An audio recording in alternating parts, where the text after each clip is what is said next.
Happy Friday. It's October 17th, and boy, do we have a HogvilleNET YouTube live show coming up for you in just over 2 hours, 3:15 Central Time, p.m. As you get into your weekend, of course, it's a football weekend, but basketball, relevant things going on right now. We're going to have an update to recruiting. By the way, we had a big recruiting update, including a source, one of my NBA contacts, who went through 5 of Arkansas's remaining priority targets, and basically there's 6. So 5 of those with best projections as to who leads Arkansas, favored in at least one of those. If you haven't seen that, go check it out. But today, just because we've heard today that the 7-foot Ratliff twins out of Archbishop Stepinac in New York released their final 4 schools list, guess what? The Razorbacks are in that list, and we've been giving you a lot of intel about Arkansas's involvement lately. We've got an update on that today. I think it's important to tune in to catch that.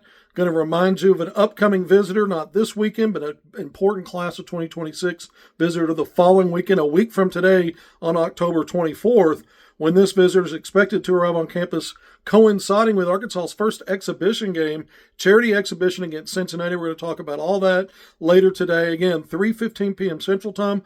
Also, we're going to discuss a little bit my vision right now for who the starters should be and what the rotation should look like when Arkansas does get into exhibition play against Cincinnati on Friday. Remember, on Monday, just 3 days later, Arkansas is on the road to play Memphis and its final tune-up, another charity exhibition game. So these things are relevant talking points right now. Who's your starting group? Because up till now, we've seen the squad versus the squad, and so that's a much different look than when all hands are on deck and the whole team is sitting on the same bench.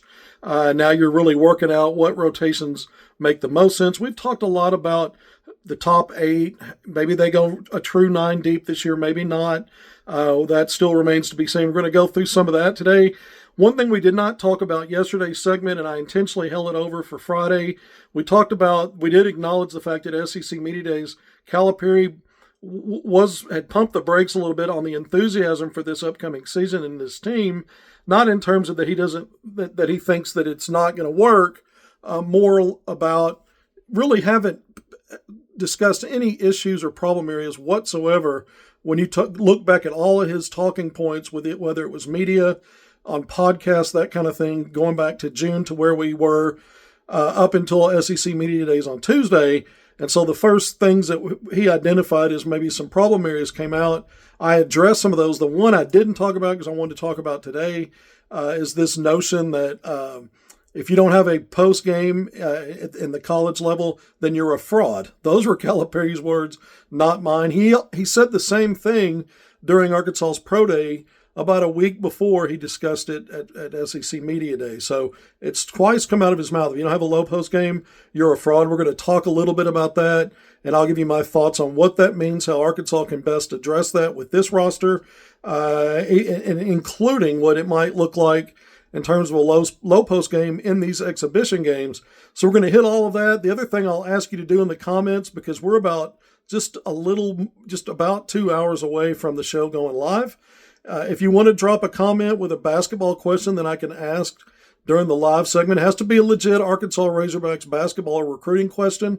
I will, give credit to whoever asked the question and raise that and try to answer it for you during the show. No, don't ask me about my cat's favorite pair of socks or my favorite color. Keep it to the hoop hogs. Keep it to recruiting, something like that. Appreciate all of you. We'll see you shortly.